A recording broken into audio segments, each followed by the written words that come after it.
Hi guys, in this video I'm going to show you how to implement the character site component. The main purpose of this component is to allow for advanced checking of site based on characters which have a looking around kind of thing. So more of the site is not just in the front, but they may turn around. And to demonstrate that, I've downloaded the Arissa model from Mixamo, and then I loaded up this looking around, and so you can see the site is kind of all over the place, including all the way behind her. And so what we want to do is, if the character is, the target character is hiding behind her, then we want this character to be able to see them rather than just being in a certain field of view. So to get started, in order to implement this, you first have to create a socket against the skeleton. So I'm going to open the skeleton. You can see this has a non-standard sort of thing, but it doesn't really matter. I'm going to connect it to the head, and we're just going to say add socket. I'm going to rename this to site socket. Okay. And then we're going to create a blueprint for our character. I'm just going to call it BP Arissa. And then I've already created an animation blueprint, and all it is just the looking around animation, very simple, just for the demonstration purpose. Under the Arissa component, blueprint, we're going to drop in the mesh. So I'm going to go pick her here. So in here we're also going to select the class, which is the Arissa animation blueprint. You can see she's now looking around, and we'll drop her into the capsule, get her pointing forwards. Okay. And then the first thing that we want to do is add the site component. So you just select the skeletal mesh, click on add component, you can search for site. Here's character site. All right. And then when you have that, you're going to see that all of the options here for the component are available. What we want to do is parent this site component to the socket that we just created. So with the site component selected, click on parent socket, click on the little hourglass thing, and select the site socket. And now you'll see that'll put it onto her head. Now it's going to be difficult to position it while she's moving around, so the easiest thing to do on the mesh is pause the animations. So you just select this little pause animations checkbox, and then she stops looking around, so that we can go ahead and start to configure this thing. So the component has two pieces. There's a site orb, which is the origin of site. That's this site sphere. And there's a visibility cone, which is the cone that she can actually see things in. So the cone is used to detect what objects you're looking for, and then the site orb is the site sphere is the origin of the site. So we want to have this relatively where her eyes are. So we're going to first just rotate it around, probably 180 degrees, and I'm going to push this up a little bit and get it like that. So you can see it's pretty much just kind of sticking out of her face like that. That's about what we want. Okay, so now with the cone obviously would be very short-sighted here, so we're going to go adjust the size of this visibility cone. So you're going to select the component, and then you're going to pick the visibility cone, and under the transform you can set up the scale of the cone. So if we do something like 40 by 40 by 80, that'll give us something like that. It's probably still not enough, but for demonstration purposes it's going to work fine. Now you can see that it's recentered on the middle of the cone. We don't want that, so we're going to have to adjust the relative Z. I find the easiest way is to just use the slider here like this, and so you want the origin of the cone just kind of poking into the site orb there, just about like that. So that's about what the setup should be like. And you can see real quick, if we re-enable the animations, now this is what it's going to look like. So anywhere that that cone crosses, she's going to see it. I'm going to pause this again. Under the character site components, we don't want to see this cone in the game, so you can go to the rendering section and scroll down to hidden in game. So when we drop it into the level, it's not going to show. The same thing with the site sphere. So under the site sphere component, you can go to rendering and you can turn off the visibility of that as well.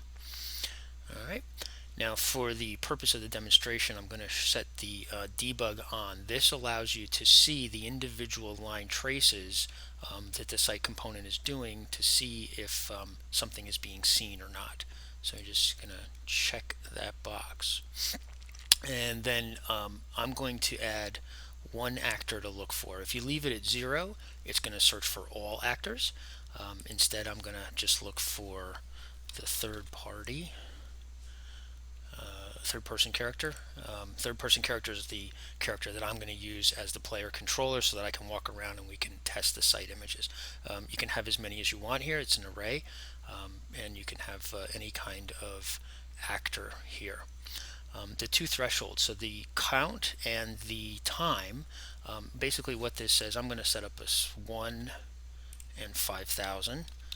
Note that this time is in milliseconds, so that means 5 seconds. So what this says is the delegate event is going to fire if I get at least one count of an event in 5 seconds. So obviously you can fine-tune this to however you want, and then that's when this delegate event is going to fire. In order to turn this on, we have to go into the begin play event. The component starts off being disabled for performance reasons. I'm going to go into begin play, and we'll just drop the component in there, and we'll say enable. And basically what this does is turn on all the checking, the collision checking and the line tracing. So we're going to enable it at the start. Now you may not want to have that depending on how your game is designed. You may want to only have site enabled when the character is close enough to be seen, or if you have hordes and hordes of characters, for performance reasons, you may only want to have a few of them, something like that. And then the other thing that we're going to implement is the delegate event. So, oops, scroll down here.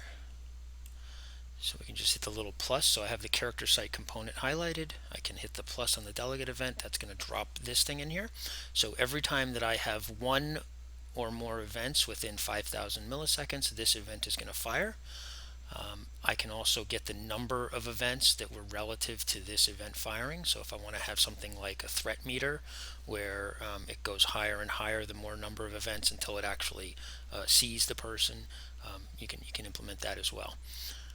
Here I'm just going to print out a string and say I see you. Okay. Alright. So now I'm going to compile all that. Looks good. I'm going to go back here and re-enable our animation so that when we drop it in the game it actually does something. Okay. And we can close that up. Okay.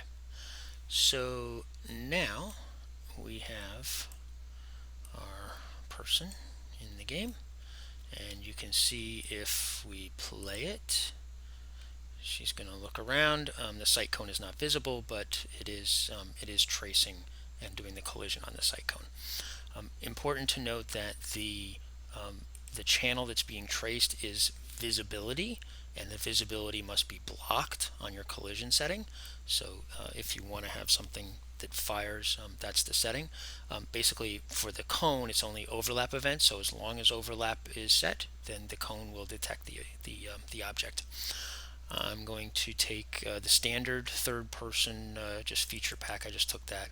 I'm going to grab this guy here. I am going to set him to possess player 0. Okay, and we can go ahead and play. And so now you see she's looking around, and you can see that the purple line indicates that she traced me, detected me, but she didn't see me because I'm not currently colliding in the collision. I don't have the visibility channel set. So the purple line for debug means that it didn't see it. So now we can go back to our third person character, and we'll go down to the collision. And so you can see by default this third person character visibility is set to false. I'm sorry, ignore. So we're going to just set it to block. Once we do that, now if she looks at us, she's going to see us, and you can see the little blue point of impact where it is. So if I go kind of over here, she's not going to see me, and then when she turns around, she kind of looks a little bit to the left. Yep, then she sees me again. So she only sees me when she's actually looking at me, when the character is actually facing forward towards me. Just to demonstrate that this will work with blocking objects, we'll drop a cube in here. Oops. And kind of put it in her space. And now you'll see when she looks at it, those will be, they're going to be purple instead. So now when she tries to see me, the cone intersects, but because it didn't hit me first, she doesn't see me. So that indicates that it's blocking. Now, if I go a little bit farther here, then she can see me again. Just to note that the collision is being done on the mesh in this case. It's doing the mesh component. We could create separate objects that are smaller, or we could use something bigger. It depends on what your implementation is again. But anything that's in the mesh that has a visibility collision of blocking, that'll be seen. So you have a lot of ability to fine tune. You can put just something just on the head, or maybe on a badge or something like that if you wanted to further customize and only see certain portions of the person. So that's it for the tutorial. Hope you guys enjoyed it.